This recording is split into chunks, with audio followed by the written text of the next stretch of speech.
사무엘상 4장 1절부터 보시겠습니다.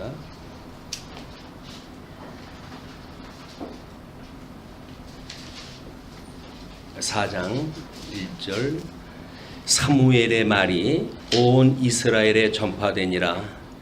이스라엘은 나가서 블레셋 사람들과 싸우려고 에베네셀 곁에 진치고 블레셋 사람들은 아벡에 진쳤더니 블레셋 사람들이 이스라엘에 대하여 전열을 벌이니라. 그 둘이 싸우다가 이스라엘이 블레셋 사람들 앞에서 패하여 그들에게 전쟁에서 죽임을 당한 군사가 4,000명 가량이라. 오늘은 사사의 세대교체라고 하는 그런 그 제목으로 우리 사무엘상 내용을 확인해 볼까 합니다. 원래 그 위의 제목이 한족가로 일본어로 해서 선지직임에 대한 질서라고 이렇게 이야기했어요. 그래서 이 선지직임에 대한 질서가 하나님께서 행하시는 섭리를 보게 되면 지금 사무엘로 하여금 하나님 앞에서 자라게 하시고 그동안 하나님의 말씀이 없던 시대에 이제 그 말씀을 우리 사무엘 귀에 넣어주시고 입으로 하여금 그것을 이제 사람들한테 선포하게 하시는 이런 세대 교체가 먼저 시작이 되어집니다. 우리 엘리의 선지자 제사장을 이어가지고 지금 사무엘이 등장을 하게 되어지는데요. 사무엘이 엘리가 있었을 때는 말씀이 희귀하다고 이렇게 이야기했어요. 이 말씀이 희귀한 그런 그 상태, 이런 그 상태였었는데 사무엘을 세우시면서 하나님께서 말씀을 주시기 시작합니다. 이제 계시가 계속되어지는 거죠.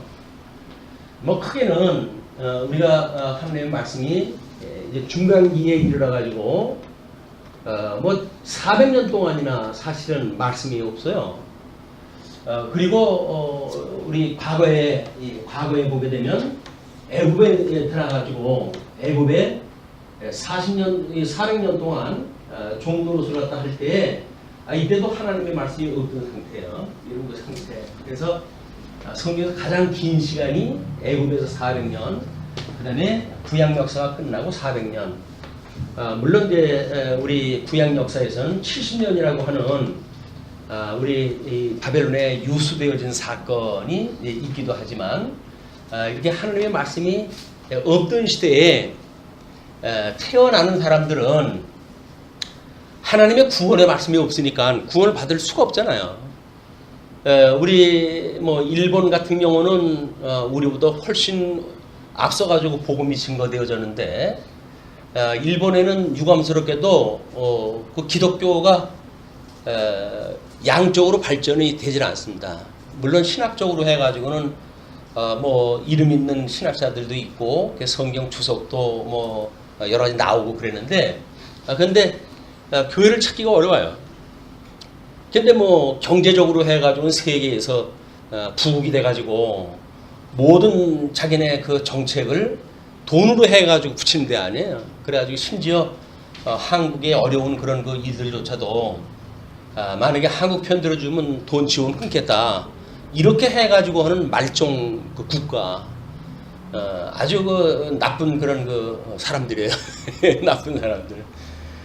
근데 그런 사람들이 한국에는 이 복음이 들어와가지고 한 집권로 교회가 있을 정도로 그렇게 참 우리 기독교의 부흥기를 일으켰고 우리 뭐 평양은 한국의 예루살렘이라고 할 정도로 아주 그 유명한 신학의 본산지가 되어진 이런 그 역사적인 사례도 있거든요. 근데 그때의 뭐 부흥 역사, 그건 회개와 더불어서 이제 그 세워졌던 일들인데, 그러고 이제 뭐 복음이 한국에 들어온 지 한 100여 년 넘었는데, 그러면서 이미 하나님의 말씀이 정말 성경에 게시되어져 있는 그 말씀인지 아니면 그냥 먹고 배부른 까닭에 예수님을 믿는, 예수님이 오셨을 때 당시에도 예수님이 저들이 나를 따르는 까닭은 먹고 배부른 까닭이라고 이야기하셨듯이 지금도 혹이나 그런 시대가 아닌지 매우 조심스러운 때가. 그래서 교계에 얻어온 그런 그 모습을 보면서 정말 생명의 말씀을 가지고 그것만 성도들에게 오롯이 먹이려고 하는 이런 시도가 아니라 어떻게 하면 뭐 교회의 부흥을 위해서, 발전을 위해서, 또는 전도의 그런 이 일에 사용했다 할까, 이런 걸로 해가지고 되어져 있지. 진리를 전승하고 보수하고 있는 말씀이 희귀한 때입니다 지금. 근데 정보는 무지무지하게 넘쳐요. 뭐 인터넷 들어가면 정보가 없어서 성경 공부 못할 때가 아니에요 이제는. 뭐 어지간한 건 다 무료로 공부할 수가 있을 정도로 신학이 이제 너무 그 자료가 넘치는데 결국은 부요 가운데 빈곤이라고, 우리가 빈곤하다라고 하는 그거는 말씀이 없어서 그런 게 아니에요. 하나님께서 우리 영혼을 메마르게 만들게 되면 그럼 뭐 말씀에 뭐 신경 쓸 게 뭐 있습니까? 예수 믿으면 구원받는다고 그러는데 구원받고 그냥 하나님 나라 가면 됐지. 무슨 뭘 한다고 우리가 그렇게 지극열성 부리겠어요.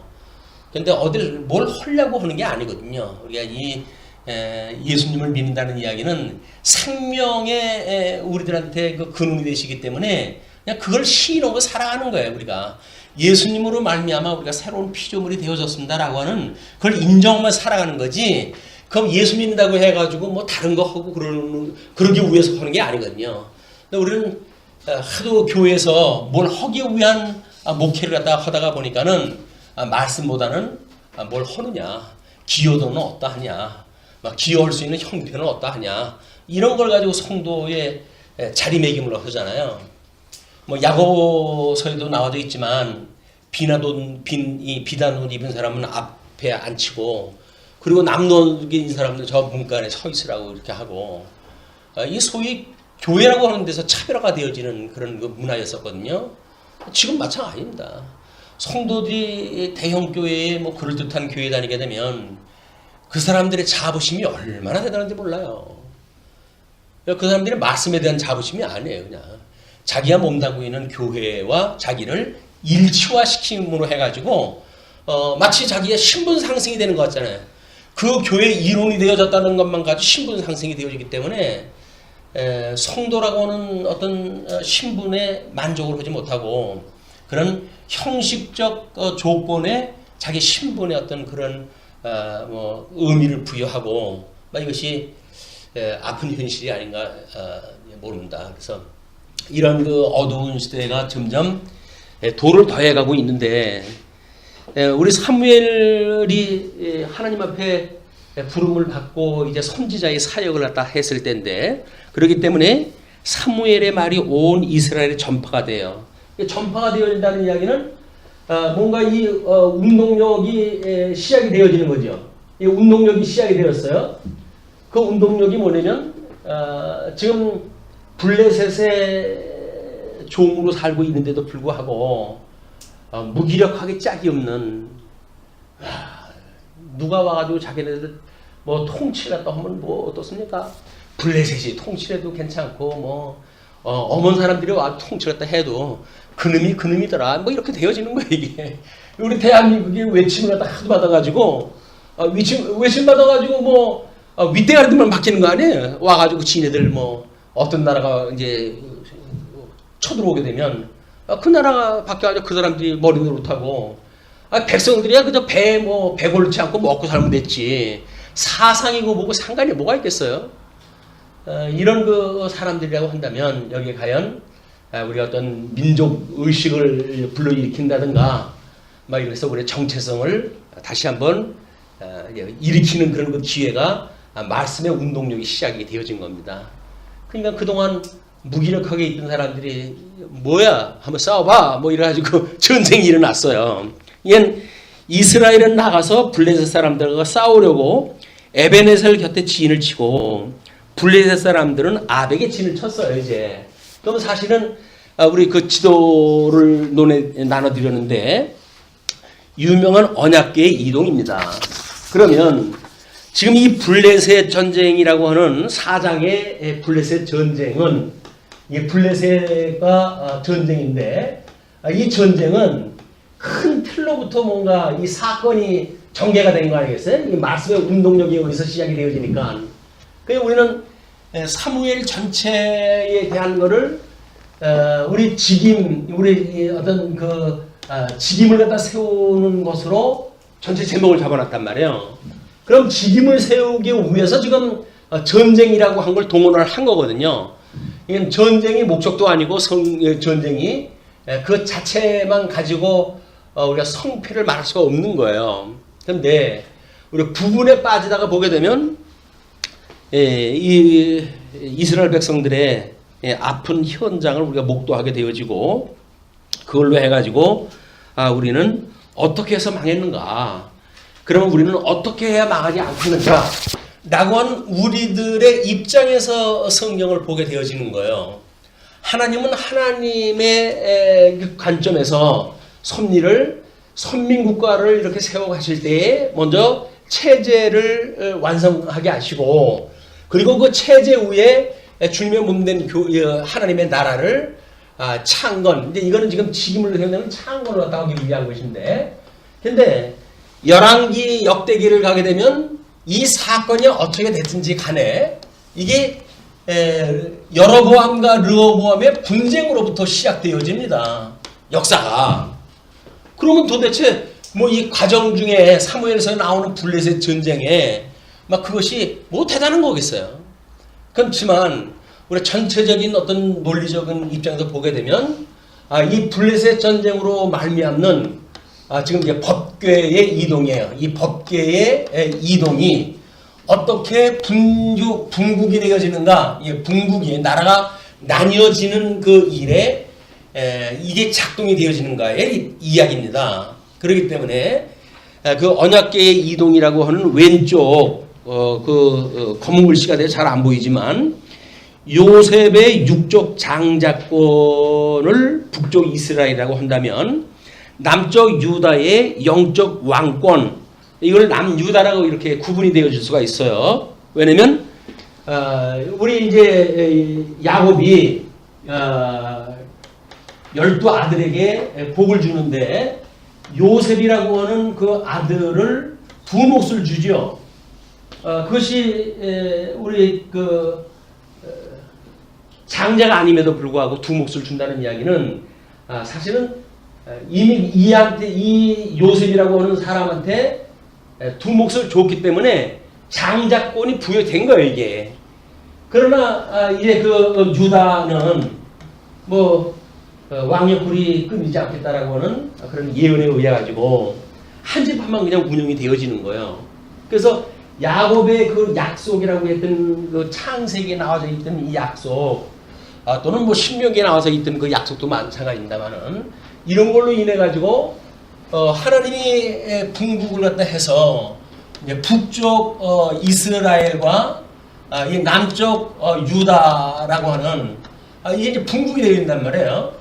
물론 여기는 이제 여로보암을 중심으로 해가지고 국호와 열지파가 뛰어가게 되고 남유다는 르호보암에 의해 가지고 결국 무기력하게 한 지파, 물론 그 뭐 변두리에 이제 베냐민 지파가 반지파가 있어가지고 한 지파가 나머져 있지만은 대표로 해서 한 지파라고 이렇게 이야기합니다. 열조각이라고 이렇게 이야기도 하고 이게 나눠져가지고 분국이 되어지거든요. 그럼 분국이라고 하는 거는 우리 창건이 예수 그리스도의 강탄이라고 봤을 때 유수라고 하는 걸 예수 그리스도의 고난이라고 봤단 말이에요. 그럼 예수 그리스도의 고난이라고 한다면 우리 예수님이 몸으로 해가지고는 다윗의 자손으로 이 땅에 오셨고 이제 그리고 그 성결의 영으로는 죽은 자 가운데서 부활하심으로 해가지고 하나님의 아들이라고 인정을 받는 사건이거든요. 그러니까는 이 두 가지 요소가 이 장자권이라고 하는 사람들의 어떤 전통에 의한 이런 것이 있는가 하면 하나님께서 초자연적으로 해가지고 왕의 홀이 끊이지 않게끔 하시는 섭리가 있는 거예요. 신적 섭리와 육적 섭리가 두 가지가 있다. 이거는 구약 성경을 우리가 공부하면서 이 두 가지 요소를 잘 살펴봐야 우리는 예수 그리스도의 고난은 하나님의 아들임에도 불구하고 중보자로 오셨기 때문에 이 중보자가 우리 참 인간과 참 하나님 이런 두 가지 요소를 가지고 이 중보자로 이 땅에 오셨단 말이에요. 그러면 이 인간으로 오셨던 예수님은 사실은 죽으셨다 부활하셨다 하셔야 되거든요. 이거를 우리가 읽어낼 수가 있는 거예요. 역사 가운데서 통시적인 내용으로 보게 되면 아니 뭐 그 열왕기하고 역대기하고 이야기도 비슷하구만 그걸 뭐 그렇게 의미를 갖다 우리가 이렇게 갈라놔야 되느냐 이렇게 이야기하는데 그렇지가 않습니다. 중보자가 와가지고 남쪽 유다 우리 이제 그 열왕기는 결국은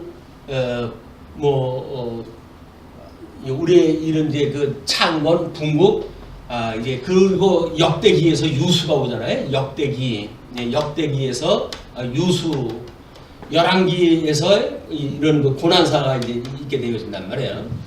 그러면 어떻게 차별화를 갖다 해가지고 성경을 우리는 하나님께서 계시하셨던 의미를 읽어내느냐라고 하는 것은 특별한 사고의 전환이 없으면 안 돼요. 하나님께서 우리한테 어떤 성령의 감동을 주어가지고 그냥 단순히 어떤 역사적 그런 그 차이도 없는 걸 가지고 그냥 썼고 역대기는 열왕기에 누락되어진 그런 보충되어지는 어떤 기록물이다. 이렇게 봐가지고는 성경으로 보는 게 아니에요. 이걸 뭐 인문학적으로 또는 역사적으로 접근을 하는 사람들이 이제 이렇게 읽어내는데 그렇지가 않다.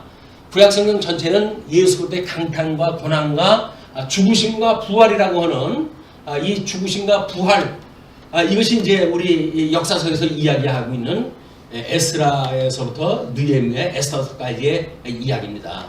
이걸로 해가지고 부활이 되어지는 일이기 때문에 어떻게 죽으시고 십자가에 못 박아 죽으시는가, 고난을 받으시고 죽으시는가에 대한 이야기예요. 이거는 우리가 역대기에서는 유수라고 하는 그런 그 부분에 방점을 찍어가지고 성경을 이해했다 해야 되고, 열왕기는 예수 고난이라고 하는 데에 방점을 찍어가지고 성경을 개론을 우리가 나눠놔야 같은 역사에서 다른 의미가 이제 보이기 시작을 하는 거거든요. 복음서도 마찬가지죠. 뭐 예수님의 출생서부터 부활 사건까지 똑같은 성경들인데 거기서 우리가 어떻게 예수 그리스도의 직임이나 신분이나 사역이나 품이라고 하는 걸 읽어내는가는 그런 관점으로 보여야 이게 보는 거예요. 그렇게 보이질 않습니다. 보통 뭐 마태복음을 뭐 왕에 대한 이야기다 뭐 이렇게 이야기다 하지 직임에 대한 이야기라고 본다든지 이렇게 보지를 못해요. 이건 박영기 목사님이 아주 특출한 성경관에 의해서 본 내용들입니다. 그래서 그분이 봤던 뭐 그런 그 어떤 복음서의 교회신학적 그런 그 관점으로의 복음서의 이해는 전부 후무했던 그런 그 일들이에요. 이게 그 질 자체만 가지고 그렇습니다. 그 이후에 신약 성경은 약간 이제 논리가 좀 다르지만 그걸 어떻게 교회신학적인 관점으로 봤는가? 그걸 교회신학적으로 봤다고 한다면 서신서도 이걸 교회신학적 중점으로 봤을 때 교회론이라고 하는 관점으로 보게 되면 통일성이 이루어질 텐데 그것이 뭐 조금은 다르게 어떤 형식 논리로 성장 이런 그 형식 논리로 설명을 했기 때문에 우리하고는 이제 그 틀이 바뀌어지기 시작한 겁니다.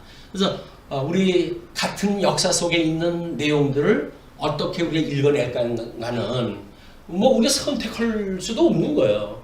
하나님께서 이런 말씀이 선포되어지는 현장에 있으니까 우리가 그걸 보고 우리가 함께 공부를 하고 공유를 다 하는 거지. 아니 뭐 우리 이웃교회만 가도 그렇게 안 보면 안 보이는 거예요. 그리고 얼마든지 그냥 그 내용 가지고 구속사 이야기 할 수가 있습니다. 늘 뭐 예수님의 구속의 이야기니까 다 구약성경은 모형적으로 보여줬던 예수 그리스도의 사건이고 그렇기 때문에 예수 그리스도 설명하는데 부족함이 없어요. 다만 성경이 근데 왜 진리이냐 라는 걸 더 궁극적으로 상위 차원에서 우리가 추궁에 들어가게 되면 그러면 이제 우리 신존재 증명이라고 하는 명제에 올라가게 되면 다음에 답이 없어지는 거예요. 자유주의가 우리 성경관을 흔들기 시작을 해가지고 성경이 왜 진리냐? 라고 질문을 또 하면서 진리성을 부정하다고 부정을 하잖아요. 그래놓고 이거는 그냥 역사적인 기록일 뿐이다. 뭐 이렇게 이야기를 해버리니까. 그런 사람들이 가르치는 교회가 하게 되면 그냥 그런 줄로 아는 거죠. 뭐. 아유, 예수님이 이 시대에 뭘 부활을 갖다 하고 승천을 갖다 했다가 무슨 뭐 구름을 타고 오시고 그래. 이렇게 이야기를 하게 되면 우리가 어떤 그런 그 사회에서의 교육을 받고 그렇게 평생을 살아온 사람들인데 그게 더 쉬워요. 그게. 그래, 뭐야, 그걸 또 굳이 그렇게 옛날 얘기도 아니고 그렇게 믿어야 되냐라고 믿게 되면 뭐 애열을 할 것도 없이 다 동의를 했다 할 수밖에 없는 거예요. 왜? 왼쪽을 봐도 오른쪽을 봐도 다 그런 사람들이 모여져 있으니까 그냥 그렇게 믿을 수밖에 없죠. 우리가 나름대로 어떤 말씀을 중심으로 해서 하나님의 교회를 섭리하다 해가신다고 한다면 우리 사무엘이 등장하다 해가지고 말씀을 선포하기 시작한 시대로부터 엘리 제사장이 있었던 그런 말씀이 시했던 세상하고는 같은 역사의 맥락에 있어요. 그럼에도 불구하고 하나님의 섭리라고 하는 차원에서 보게 되면 하늘과 땅의 차이가 있다. 단순히 그냥 한 사람은 뭐 불의하고 그리고 불충해가지고 그저 자기 배만 위한 제사장이었고 사무엘은 하나님의 은혜 중에 잘 성장한 사람이라고는 인간 중심의 어떤 차별을 가지고는 이게 되질 않습니다. 하나님의 역사 섭리는 의도가 있는 거기 때문에 그래요. 그래서 이 블레셋 전쟁이라고 하는 그 이야기도 결국은 하나님께서 왜 블레셋 전쟁을 일으켰지? 물론 뭐 근본적으로 이야기를 하면은 죄 가운데 있는 백성들이니까 그렇게 하셨지요. 그러나 하나님께서 그 위의 개념을 보게 되면 블레셋 전쟁은 그 북이스라엘과 남쪽 유다를 갈르시기 위한 준비를 갖다 하시는데 지금 길갈이라고 하는 곳에 우리가 이제 그 요단강을 건너고 거기다 진을 쳤다고 그랬어요. 물론 여리고성을 무너뜨릴 때 법궤를 앞세워 가지고 우리 그 행진을 갖다 했던 사건이 있기 때문에 여리고까지 갔다 오는 건 사실이죠. 그러나 길갈이라고 하는 거로부터 우리 실로라고 하는 우리 실로에 있을 적에도 거기 우리 참교에 보게 되면 베델에 혹시 있다가 오르지 않았겠느냐 이렇게 보는 사람들이 있어요. 뭐 어쨌거나 그쪽의 이동 통로는 에브라임 지파 영역입니다.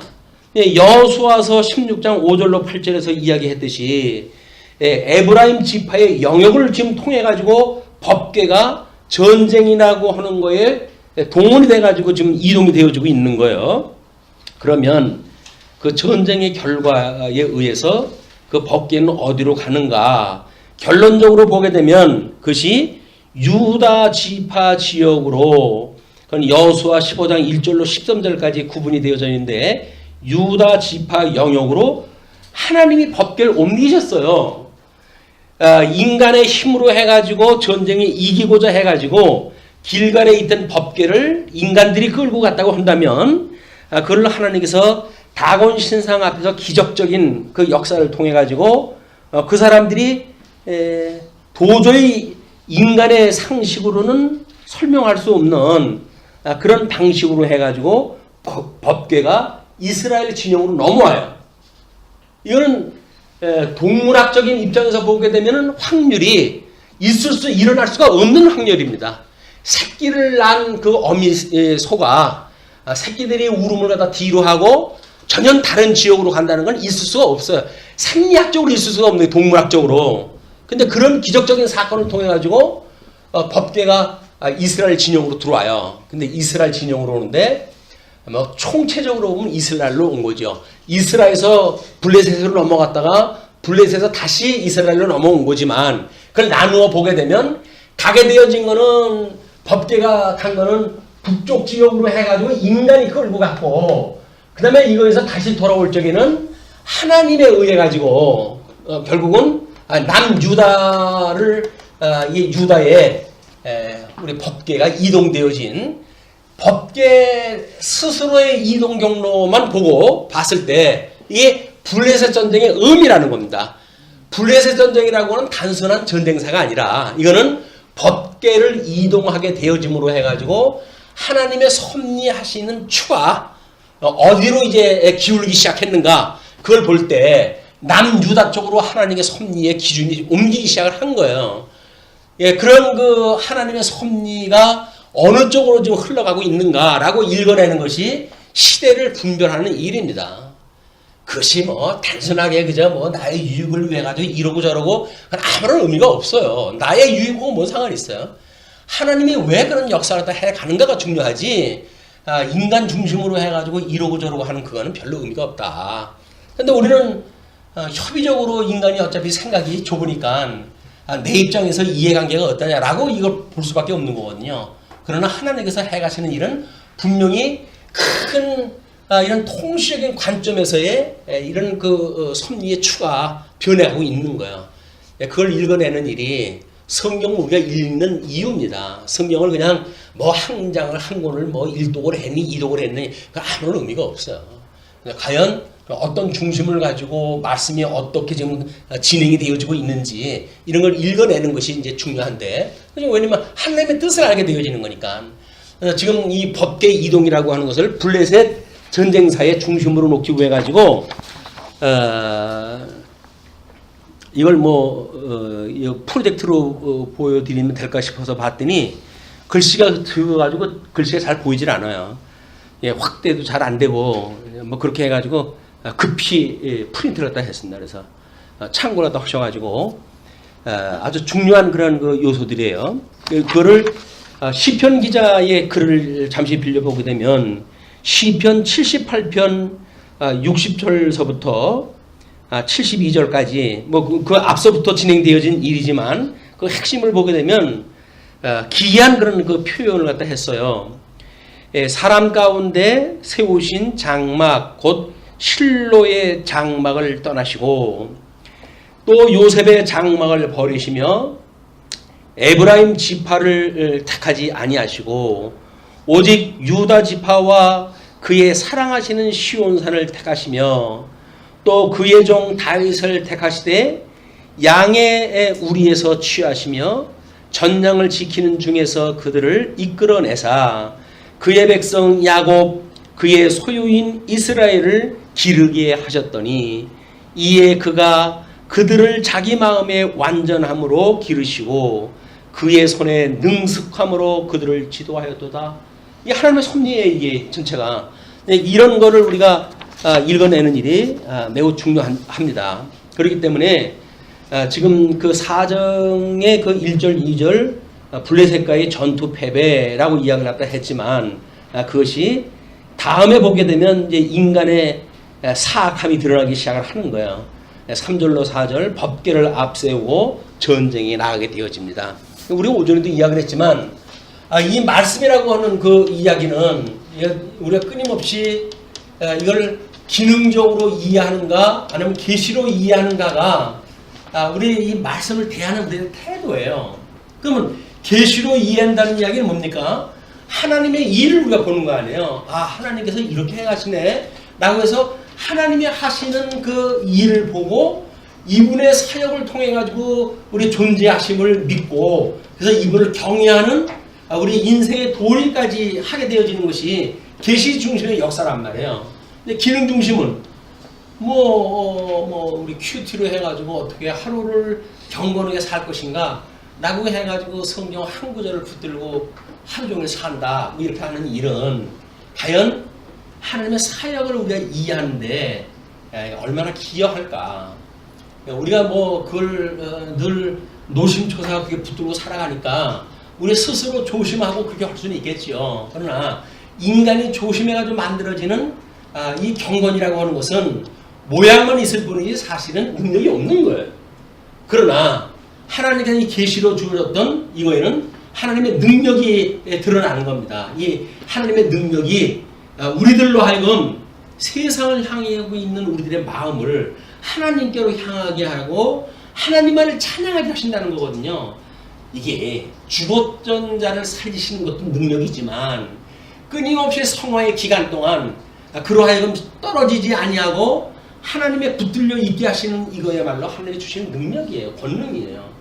우리 주님의 몸된 교회의 권능은 우리 뭐 성령이 오시게 되면 우리 권능을 받고 증인이 된다고 그랬었는데 우리가 권능이 목사, 장로, 집사 뭐 이렇게 해가지고 보통 세 권능을 갖다 이야기를 합니다. 목사로 하여금 교리권을 주어가지고 하나님의 말씀에 의한 이 교리를 분명히 성도들한테 알려주게 하시고 이걸 교리권이라고 해요. 이 권이라고 하는 건 권리를 갖다 이야기하는 게 아닙니다. 하나님께 주신 권능이라는 이야기거든요. 근데 이거를 자칫 잘못하게 되면 이건 내가 가지고 있는 권능이야. 다른 사람이 이걸 하면 안 돼. 이렇게 이제 나오는 거예요. 치권도 마찬가지죠. 이 사람들은 치권이라고 이야기를 하니까 치위에 있는 권한이 자기한테 있다고 이야기를 하는 거예요. 그것이 아니라 하나님께서 은혜의 선물로 은사로 주신 권능이란 말이에요. 그냥 이 장로들한테는 특별히 부지런하라고 이야기를 합니다. 그래서 가가고 방문을 갖다 하고 정말 그 애정을 가지고 이 성도들 갖다 돈을 봐야 되거든요. 이것이 장로의 일인데 뭐 완장이나 찾는지 알고 행세를 갖다 하니까 이걸 권리로 이해를 하는 거예요. 권리가 아니라 이건 하나님께서 주신 권능입니다. 물론 이거 봉사권이라고 이야기를 해요. 봉사권. 우리 아까 이제 뭐 우리 이 견인해 가는 그런 은혜도 이야기를 했지만 봉사라고 이야기를 하니까 지네들은 교리하고 치하고 뭐 이거 좋은 것 같고 뭐 집사는 봉사하는 거가 좋냐 이야기를 하는데 봉사가 이게 권능이라니까요. 아니 죽었던 사람이 나 위해서 살기도 바쁜데 어떻게 주님의 몸된 교회를 위해서 살겠냐고요. 이게 하나님의 능력이 아니면 안 되는 거예요.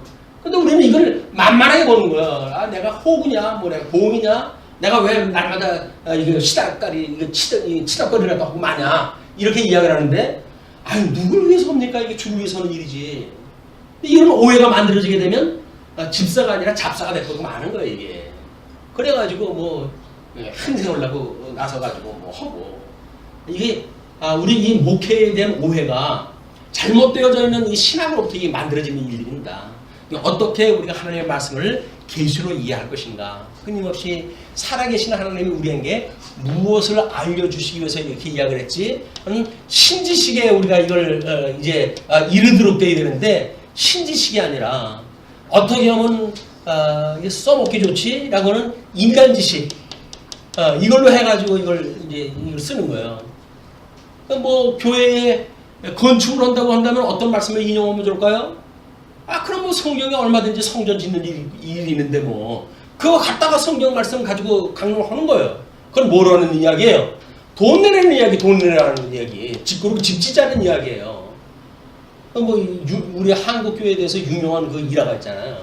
모이자, 돈 내자, 집 짓자 이것이 한국 교회가 하는 일이라고. 얼마나 웃기는 일입니까 이게? 얼마나 그게 저급스러운 그런 평가예요. 그런데도 하나도 부끄러움도 몰라. 그저 뭐 고래등같이 집 짓고 살면 됐지. 그게 뭐 도둑질하고 진집이 어떠냐. 이렇게 사는 거랑 똑같은 거 아니에요? 옛날 뭐 졸부졸부 하면서 우리가 졸부 따라가는 것처럼 여기는 삶이랑 똑같다. 그래서 우리 절개가 있어야지. 하나님을 믿는 사람들이 싫어. 나 그렇게 안 살 거야. 라고 해가지고 뭐 이걸 뿌리칠 수가 있는 힘이 있어야 되는데 하나님께 주시는 권능이 없으면 안 되는 거예요 이게. 그럼 어떡해요?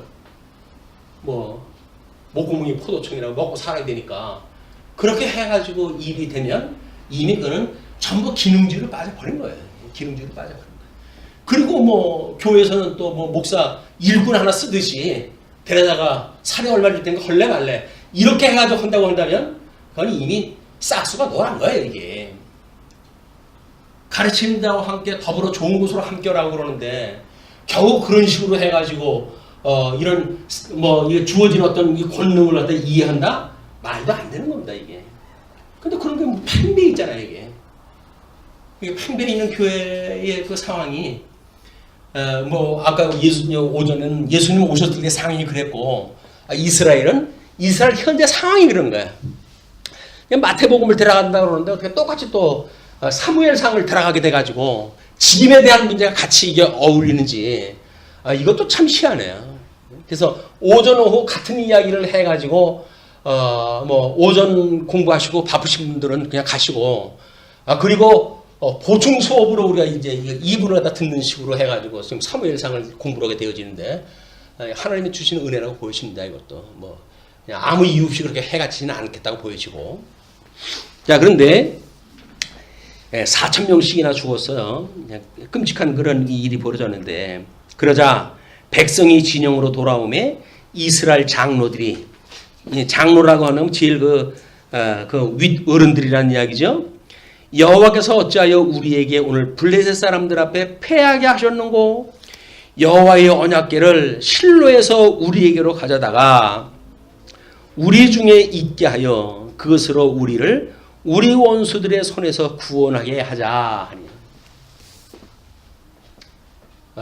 이게 창건이 되어지게 되면 솔로몬에 의해 가지고 성전이 세워져요. 근데 우리는 여기 있던 거는 성막이라고 이렇게 이야기를 했는데 하나님께 이 성막을 성전이라고 우리가 불렀다고 그랬지 않았어요? 그 이야기는 성막이지만 성전으로 해가지고 길갈에 있으면 길갈에 붙박이로 이것이 있어야 될 그런 그 의미가 있는 거예요.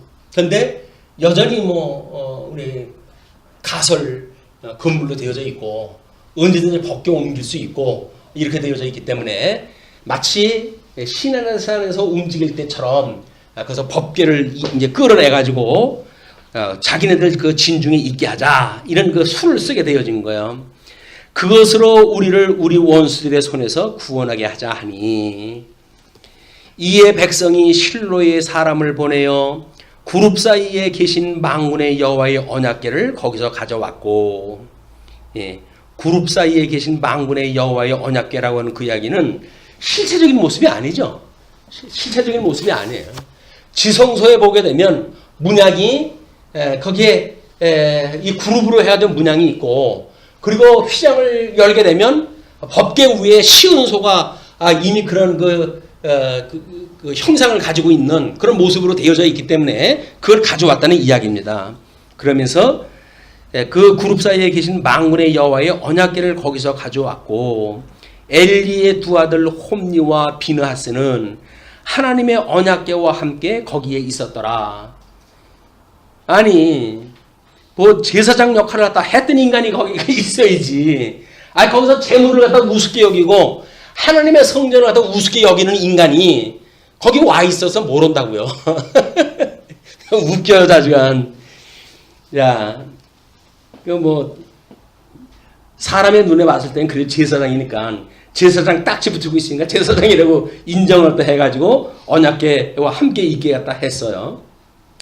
자, 5절로부터 11절 보게 되면 언약궤를 빼앗기고 엘리의 두 아들이 전사합니다. 여호와의 언약궤가 진영에 돌아올 때에 온 이스라엘이 큰 소리로 외치매 땅이 울린지라. 언약궤가 진영이 들어올 때 뭐 이건 이제 전쟁에 이기고자 했던 기회가 안 내 있어 이렇게 된 거 아니에요? 그러니까는 온 이스라엘 백성들이 이미 전쟁에 이겼어. 큰 소리로 외치고 땅이 울릴 정도로 외쳤다고 그래요. 블레 사람이 그 외치는 소리를 듣고 이르되 히브리 진영에서 큰 소리로 외치면 어찌 됨이냐 하다가 여호와의 궤가 진영에 돌아온 줄을 깨달은지라. 뭔 일이냐? 쟤네들 지고 지금 4천 명이나 죽었는데 저기 미치지 않고 저게 무슨 일이야? 그랬더니 상황을 본 자들이 봐가지고 법궤가 돌아왔다. 그래가지고 이제 상황 보고 이제 깨닫게 되어진 거예요. 그러니까 그 사람들의 그 반응이 블레셋 사람이 두려워하여 이르되 신이 진영에 이르렀다더다 하고 또 이르되 우리에게 화로다. 전날에는 이런 일이 없었도다. 우리에게 화로다. 누가 우리를 이 능한 신들의 손에서 건지리요. 그들은 광야에서 여러 가지 재앙으로 애굽인을 친 신들이니라. 이스라엘 백성들이 전승을 위해 가지고 법궤를 끌어온 의도나 그를 파악했던 블레셋 사람들의 반응이나 어떻게 그렇게 똑같을까요? 그건 이미 성령의 소욕이 아니라는 거예요. 육체적인 소욕으로 봤을 때 블레셋도 큰일 났다 이렇게 이야기되고 내가 그럴 줄 알았어 하고 법궤를 끌어온 거거든요. 그러니까 하나님의 말씀을 가지고 우리가 이 구원의 길까지 가는 여정은 사실은 좁디 좁은 길입니다. 이게 좁디 좁은 길이에요. 그래도 우리가 어떻게 하면 그 복음을 접할 수 있는 기회를 드릴까 해가지고 때로는 전도지도 돌리고 하지만 그걸 받고 우리가 복음을 깨닫고 그리고 이 구원의 뭐 이 기쁨에 참여하는 데까지 오기에는 수많은 그런 이 파란만장한 그 길들인데 그래도 다행히 하나님께서 우리들을 이 길로 인도해가지고 여기까지 우리 인도하셨어요. 대단한 일 아닙니까? 하나님의 은혜가 여기까지 이르게 하셨어요. 대단한 일 아닙니까? 그래서 제일 기뻐해야 될 사람이 저겠죠. 왜냐면 70고령이 이제 죽을 때 내일 모레를 남겨놓고 아직도 그래도 하나님의 말씀이 이렇다고 가르칠 수가 있으니 이거 보통 은혜가 아니잖아요. 여기까지 하나님이 인도하셨다. 예, 결국 하나님의 은혜로 우리를 부르셨기 때문에 하나님의 은혜를 봐야 되고 살아계신 하나님을 봐야 되는데 그 말씀을 우리가 이제 그 통치를 갖다 받아야 되는데 이 사람들은 보이는 법계에 의해 가지고 지금 반응을 보이고 또는 의도를 가지게 되어졌다. 자, 9절 이렇게 이야기가 계속됩니다. 너희 블레셋 사람들아 강하게 되며 대장부가 되라. 눈에는 눈이고 귀에는 귀죠. 지금 만약에 너희들이 그렇게 의기양양해졌냐? 그렇다고 한다면 우리도 사기를 갖다가 불로 일으켜야지 라고 하는 작전이 쓸 수밖에 없잖아요. 그러니까 대장부가 되라 이렇게 이야기를 하는 거예요. 예, 너희가 히브리 사람의 종이 되기를 그들이 너희의 종이 되었던 것 같이 되지 말고 대장부 같이 되어 싸우라 하고. 너희들 걔네들 몇십 년 동안 그 종으로 부려먹고 그랬었는데 너희들이 그 꼴 날 거야? 아니 그렇게 안 되려면 어떻게 할 거야? 목숨을 내걸고 싸워야지 라고 이야기를 하니까 동기부여가 충분하게 되어진 거야. 그 사람들한테는 동기부여가 돼가지고 결국은 블레 사람들이 쳤더니 이스라엘이 패하여 각기 장막으로 도망하였고 살육이 힘이 커서 이스라엘 보병에 엎드러진 자가 3만 명이었으며 먼저 이 복제가 없을 때 4천 명 죽었던 것만 해가지고도 이거 끔찍했었는데 이것이 지금 보병이 엎드린 자가 3만 명이 돼요. 3만 명.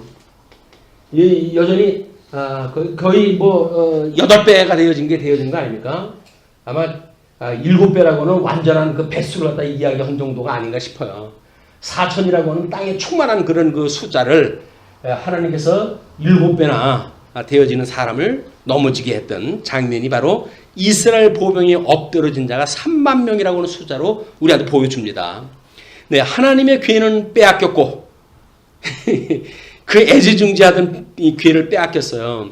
아니, 지네들이 그 하나님의 말씀에 그런 하나님의 살아계신 그 이름을 두신 곳이 법궤인데 자기네 목숨을 거치고 그걸 지켜야지.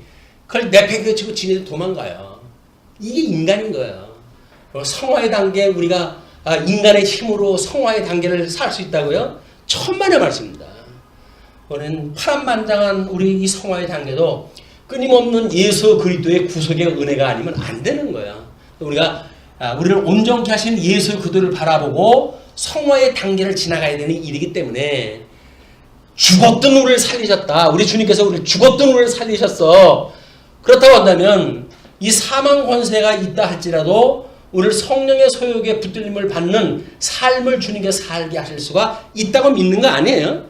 죽었던 나도 살려주셨는데 아직은 우리 거듭나고 중생한 영혼이 있고 육신이 아직도 그 거지 같은 육신 속에 있지만 그렇지만 주님께서 성령의 열매를 맺고 살아가도록 붙들어 주신다고 하는 믿음을 가지고 살아가는 것이 성화의 단계입니다. 구원을 받았기 때문에 의미 없는 것도 아니고 여기서 우리가 어떤 공로를 통해서 구원받는 것도 아니고 오직 믿음으로 구원을 받는 거예요. 자, 이제 상황이 12절로 18절 비보를 접한 엘리의 죽음이 소개가 되어집니다. 거기서 3만 명이 죽었고 하나님의 괴는 빼앗겼고 엘리의 두 아들 홈리오와 비느하스는 죽임을 당하였더라. 사실 홈리오와 비느하스는 죽어져 있던 사람이죠. 영원히 죽어져 있던 사람이에요. 그리고 그가 육신을 갖다 죽었다는 이야기는 뭐예요? 그냥 죽었던 사람이 죽은 것뿐이에요. 뭐 특별한 일이 없습니다. 살아있는 사람이 죽은 것도 아니에요. 그건. 그런데 그 12절서부터 당일에 어떤 베냐민 사람이 진영에서 달려나와 자기의 옷을 찢고 자기의 머리에 티끌을 덮어 쓰고 실로에 이르니라. 실로까지 뛴 거야. 그가 이를 때는 엘리가 길 옆 자기의 의자에 앉아 기다리며 그의 마음이 하나님의 계로 말미암아 떨릴 즈음이라. 그래도 하나님 섬겼던 그런 어떤 경력이 성전을 내가 법궤를 보내지 말아야 되는 거 아닌가? 이런 생각도 들고 별 생각이 다 들었겠죠. 마음이 떨렸다고 그렇게 이야기하는 걸 보아서는 좀 두려움을 갖고 있는 상태예요. 그럴 그 즈음에 일단 그 사람이 성읍에 들어오며 알림에 온 성읍이 부르짖는지라. 법궤가 빼앗겼다. 아군이 3만 명이 죽었다라고 하는 소리가 들리니까 온 성이 난리가 나는 거야. 부르짖고. 엘리가 그 부르짖는 소리를 듣고 이르되 이 떠드는 소리는 어찌 됨이냐? 그 사람이 빨리 가서 엘리에게 말하니. 소문이 다른 사람들부터 들리고 그 중심에 있던 엘리한테는 제일 늦게 그 전달이 되어지는 것도 의미가 이게 상당해요. 우리한테.